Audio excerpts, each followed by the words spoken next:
Hi, I'm Chris, and we're going to take a look at the Suizan Dozuki saw. In the video, we'll cover an overview of the saw and who makes it, how well it cuts, and of course the recommendation. Let's get this thing going. Let's start with the physical specs. The blade is 0.012 inches thick, with a cutting length of 9.5 inches and has 25 teeth per inch.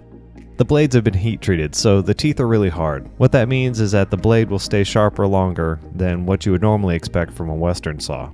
The shortest width of the blade is 1 7/8 inches, so your maximum depth cut is going to be just less than that.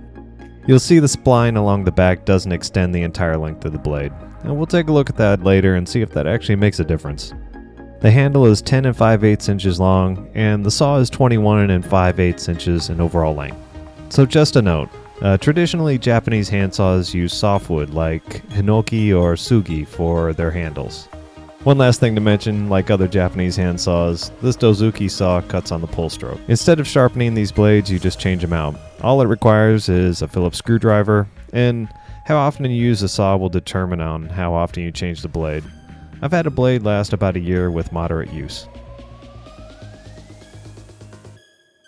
I was lucky enough to correspond with Morita-san from Suizan to find out a little bit about the company.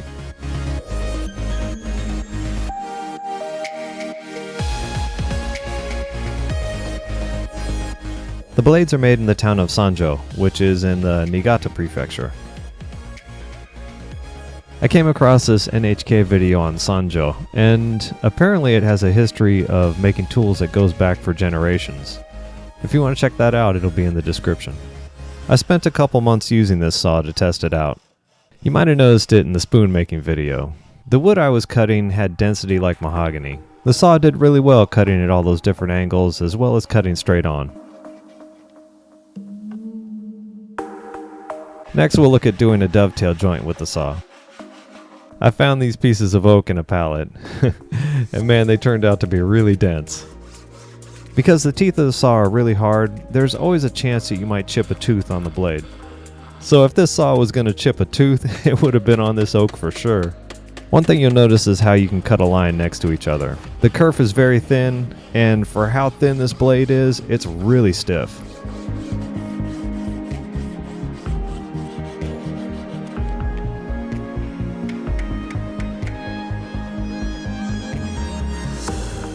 Now we'll make some box joints on some cheap pine. Japanese woodworkers traditionally use more softer woods, so I figured this would go well. When you first start using the Dozuki saw for joinery, start by slowing things down a little bit. Remember the saw cuts on the pull stroke. Push the blade forward with no down pressure, and then apply light pressure on the pull stroke. I know it seems obvious, but move your arm straight forward and back, and this will make sure that you're cutting in a straight line. By no means am I an expert at this, but the approach helps me cut a straight line and keeps the saw from binding. After a project and a couple training sessions, as far as the spline being shorter than the blade, I never really had a problem with the blade flexing. So would I recommend purchasing this saw?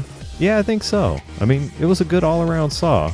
It did well at cutting all the different angles with all the different types of wood, and they're really easy to find. I mean, you can get one on Amazon for $36, and the replacement blades are $19. Well, I'd like to thank you for watching. Barda's Shop Dog cameos next. I'd really appreciate it if you'd like, share, and subscribe. And for more behind-the-scenes actions, there's some social media links in the description. Get out there and make something, and we'll see you next time.